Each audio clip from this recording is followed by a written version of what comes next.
So everybody on social media is wondering who Bobrisky's godfather is, because in all the recorded calls that Verydakman has released to the internet, we keep hearing of this godfather, and this person has done so much for Bobrisky and has done so much to help Bobrisky during his jail term. So Verydakman released another recorded call. This time around, this one was even more detailed, and this one also exposed all those things that a lot of people have been accusing Bobrisky of. The only difference between this particular recorded call and the former one is that they did not mention Falz. This time around, Bobrisky did not mention the singer Falz, and he did not talk about Femi Falana or Falz father or anything like that.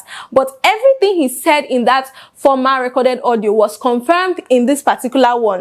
And we all know that the first one, Bobrisky denied it, saying that it was AI generated. Now, this one has come out again. I'm wondering, is he going to deny it and say that it is AI generated? First of all, while he was talking to this person, he admitted that the EFCC found a particular amount of money in his account, both the one that was coming in and going out, and they wanted to charge him for money laundering. And he admitted to begging them and giving them some money, which was what he said in that previous recorded call, that he gave them 15 million naira to drop those charges. So in this particular one, though he did not mention the amount, but he mentioned pleading with them and giving them this amount of money to drop those charges against him. Also, in this particular recorded call, he talked about how he never spent time in jail, how he never spent time in prison. He talked about how, you know, his godfather, this godfather, helped him to secure an apartment, a very comfortable apartment that was close to prison. And another thing to note in that recorded call, which Verydakman talked about,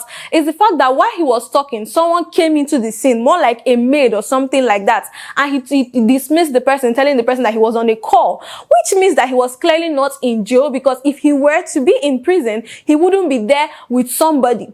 And again, there was something he talked about. You know, while talking, he was telling the person that he's not active on social media and he's not replying people's chats because he doesn't want anyone to know that he is with his phone. So if he was actually in jail, would he possibly be with his phone in jail? And then he talked about how this godfather gave him 5 million naira out of 10 million naira that he was supposed to give to San. So he was supposed to give it to them, and they were going to, you know, help him to secure a state pardon. Now, for the people that do not know what a state pardon is, it's kind of like an official forgiveness, let me put it that way, for them to lift whatever charges against him and set him free. So we're all wondering who this godfather is, because he has done so much for Bobrisky. He's the one that helped Bobrisky to secure that apartment close to jail. He's the one that continued to protect Bobrisky, and he's the one that gave Bobrisky the 5 million naira out of the 10 million naira that San requested for this state pardon.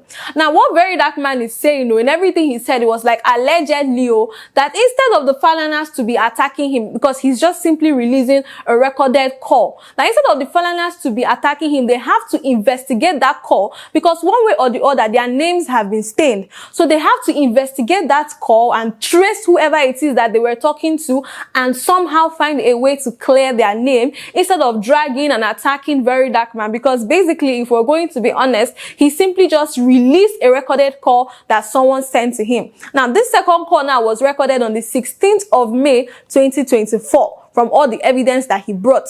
So Verydakman said his only focus is to, you know, to tackle the corruption. That is to tackle the corruption that is happening in Nigeria with the EFCC. He said that selective criticism is not the right way to address Nigeria's problem. Because if we are going to be saying, oh, let's fight corruption, but when it comes to our fave, or it comes to someone we like, we suddenly realize that we do not want to fight corruption. So that is basically what Verydakman is saying. Who could this godfather be, and who is it to Bobrisky? And do you think Nigerians are going to successfully dig out who this godfather is? Let me know your thoughts in the comment section, and please don't forget to like, share, subscribe, and hit the notification bell for more entertaining videos like this. My name is Virtue Irozundu. Bye, and I'll see you in my next video.